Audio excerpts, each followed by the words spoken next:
Do me a favor and take a moment to search up the definition of physical strength.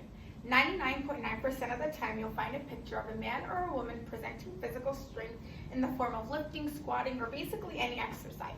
Hi, my name is Olivia Kakos, and when life took a dramatic turn, it taught me how much more important my mental strength is compared to my physical strength.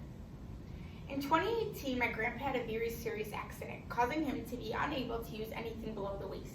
This obviously resulted in him being incapable of completing any daily tasks, such as getting dressed, brushing his teeth, feeding himself, or even sitting up. He required a full team of assistants around the clock from my family, doctors, and myself. Selfishly speaking, this accident took as much of a toll out on myself and my family as it did on my grandpa. Though I didn't mind, as a 13/14-year-old kid, it was hard dedicating every minute and then some on someone who was deteriorating in front of me. I was feeding him, dressing him, and even continuously trying to keep his spirits high, even if mine were low. Life began to feel draining. I didn't have the energy or the motivation to go out. My grades were suffering along with my social life. I constantly received comments like, "Where'd you disappear to?" and "Where have you been?" I focused any and all of my attention on my grandpa. I didn't fully understand the mental struggles I was going through or how many more mental barriers were in front of me. My true breaking point was one day after my grandpa's therapy appointments. He needed to be set up for lunch, but I wasn't able to get him up. Unfortunately, nobody else was around to help me. I tried so hard, I exerted all my strength, but sadly, I couldn't get him up. I began to feel frustrated with my lack of strength. I was angry I couldn't get him up and that nobody was around. I was just angry. He made comments to make me feel better because the lack of defeat was evident on my face, despite how hard I tried to hide my disappointment. He smiled and laughed and said, "Maybe it's a sign you guys are feeding me too good."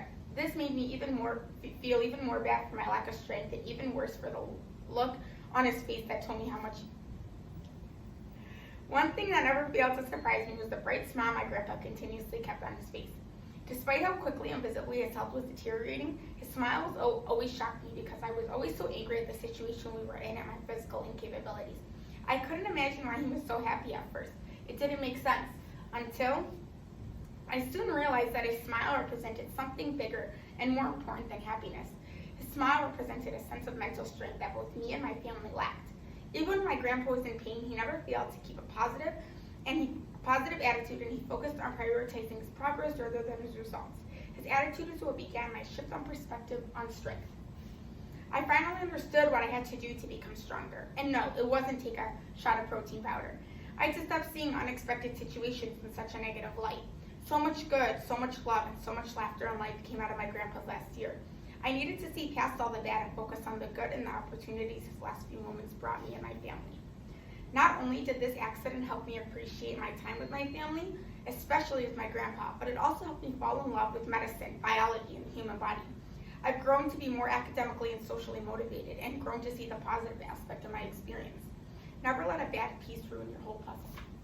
I messed up like 50 times. I messed up more now than I messed up in the class.